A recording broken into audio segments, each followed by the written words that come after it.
Every day, there's a battle for your mind raging. Information coming from every angle with the will to deceive. Fear not. You found the place for truth. The voice of a generation that still has the will to believe in the greatest country in the history of the world. This is the Charlie Kirk Show. Buckle up. Here we go. Welcome, everybody. Email us your thoughts, freedom@charliekirk.com, and subscribe to the Charlie Kirk Show podcast. Take out your podcast app and type in Charlie Kirk Show and subscribe in the upper right-hand corner. Everyone heard the news yesterday.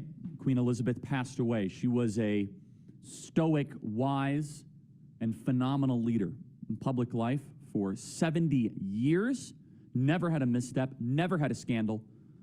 She loved her country, and she entered one world, and when she passed away, it was a completely different world.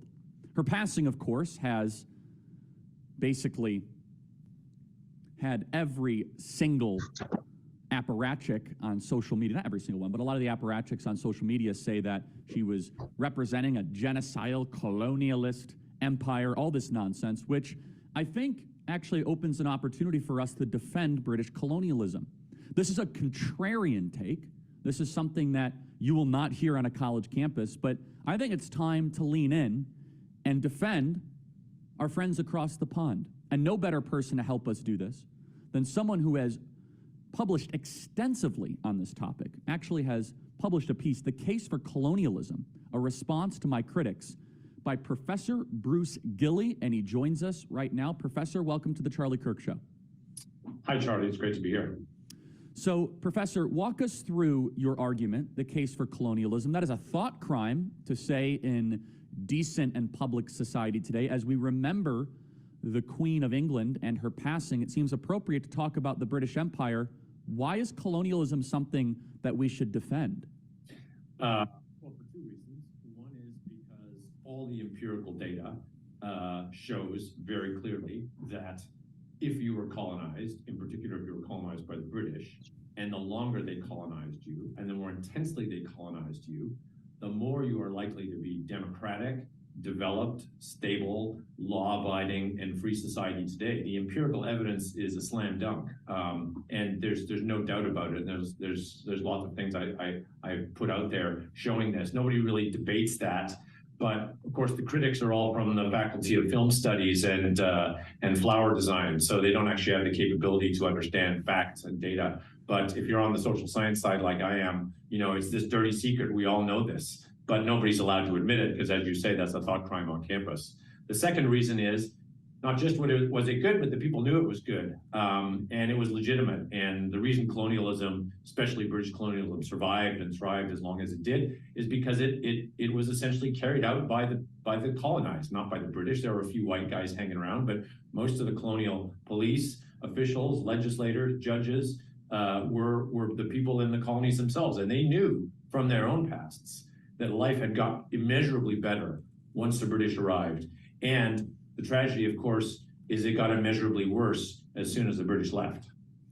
So there is almost an incantation that exists on these campuses. Berkeley, I know that you're up at Portland State. Wherever I speak, they will always revert back to colonialist rule and the massacring of indigenous people. That is not the case of the British Empire. They might be conflating it with other empires, maybe, conquests or attempts of the Portuguese or the Spanish. But the British were very benign. In fact, they did everything they possibly could to institute the rule of law, habeas corpus, respect for the individual. Tell our audience about the legacy that the British Empire left and really helped develop the modern world as we know it. Yeah, so I mean, on the question of violence, of course, what they do is they say, well, any form of colonialism is itself evil. Therefore, every time a British policeman in Kenya arrests a thief, that's genocidal because that's violence, right? So they don't make a distinction between justified and legitimate use of force, like with a police or counter-terrorist operations, which the British had a lot of. They had a lot of that because there were a lot of elite traditionalists who liked to engage in slave raiding and plundering and enslavement of other tribes, and they didn't like the fact that the British imposed this civic institutions on these places because it basically deprived them of their traditional prerogatives. So what the British did in these places was not only create the civic institutions, the rule of law, the property rights, the equal access to the political system, the expansion of rights, especially for minorities and women, right? They were the big beneficiaries here. But, at a more fundamental level, the British created these nations. So when people say they colonized us,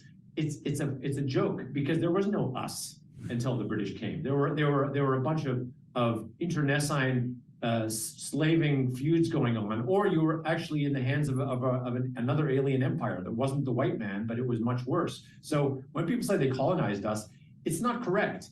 They colonized a territory and created you as a nation. And places like Kenya and Nigeria are Kenya and Nigeria because the British were there.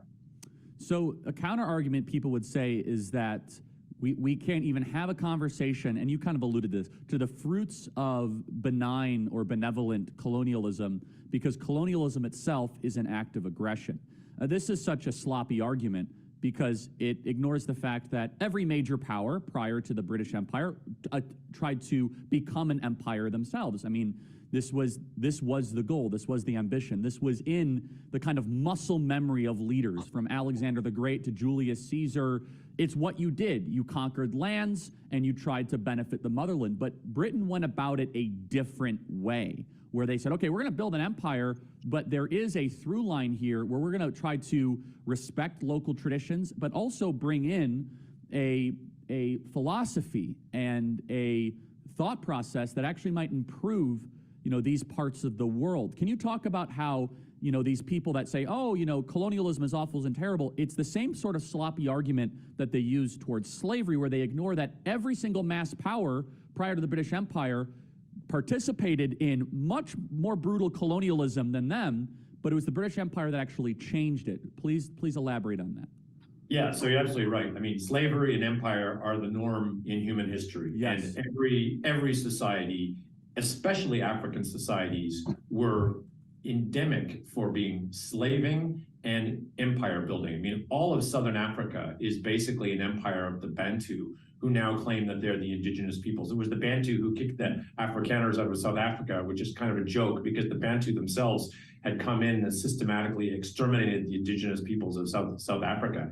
But they claimed they were being colonized by the Afrikaners. So yes, empire and slavery are the norms in human civilization. Along come the British, and to some extent the French and the Dutch in this kind of early 19th century. And what's happening is these countries themselves are starting to develop these classic liberal norms about individual rights, about property rights, about political participation, about accountability, about freedoms and whatnot. And they can't help but share those ideas with their colonies. Indeed, their argument is, we're not racists. And the evidence that we're not racist is we think everyone can benefit from these same institutions, right? I mean, colonialism in my mind was the greatest anti-racist program in world history, because it was the first time any empire said, we think everybody has the potential to benefit from the excellent institutions we've developed. So the kind of dilemma of colonialism was, it was essentially a self-liquidating enterprise, is that once you start spreading those ideas and those institutions, it's going to be natural that those people are going to start taking an interest in their own self-government. Well, that was the plan all along. And that's what happened in this country. And it happened in all those colonial countries too. And so when Queen Elizabeth comes to power, I mean, the fruits of British colonialism are ripening as these places develop this desire for self-government. Well, that was the plan all along, and that's the greatest testament to British colonialism. Professor Gilley, if we could have you for one more segment, I want to talk about the significance and the importance of this argument, because a lot of the radical revolutionary fervor is built on this false premise, because they say, if colonialism, therefore reparations, property confiscation, therefore we can disentangle ourselves from Western tradition. So it's very important that we have a focused argument here. It's not just some sort of academic debate. It has political implications. It has civilizational implications. Professor Gilley is here as we remember the legacy of the Queen of England, and as many academics right now are trying to misrepresent the British Empire as being something that it's not. It's a very important topic here, everybody, so stay right there, Professor.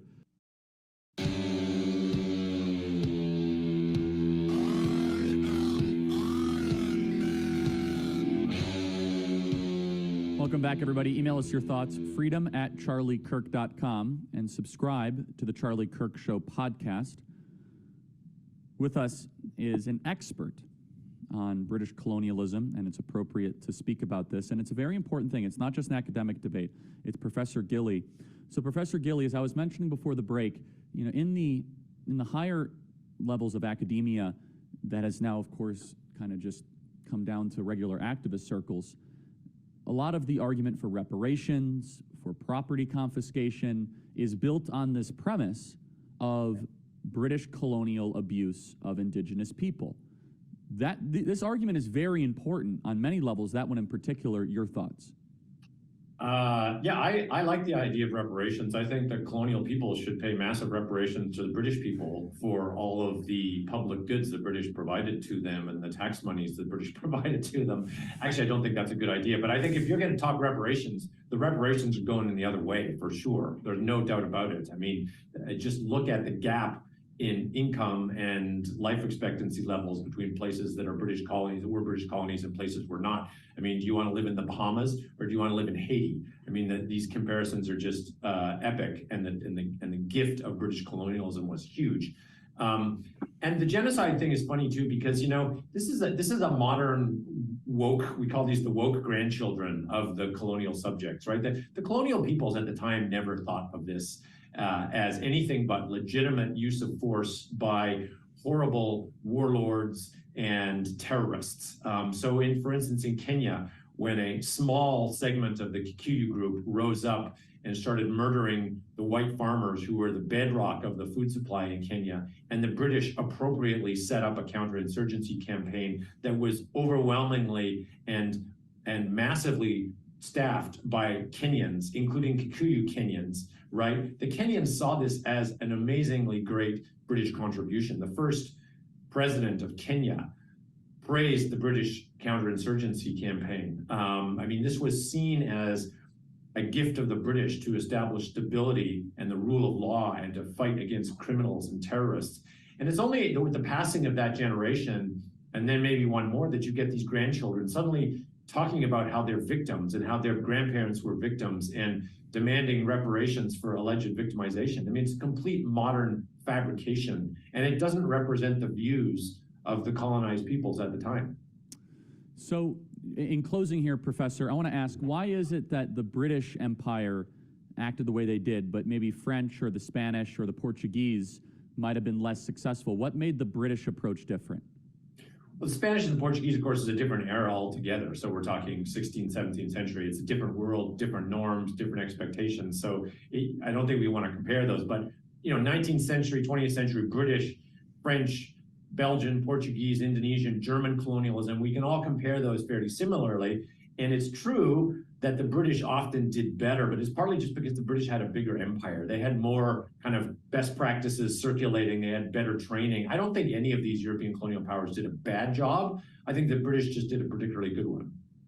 Very good. Professor, thank you so much for joining us. Professor Gilley from Portland State University.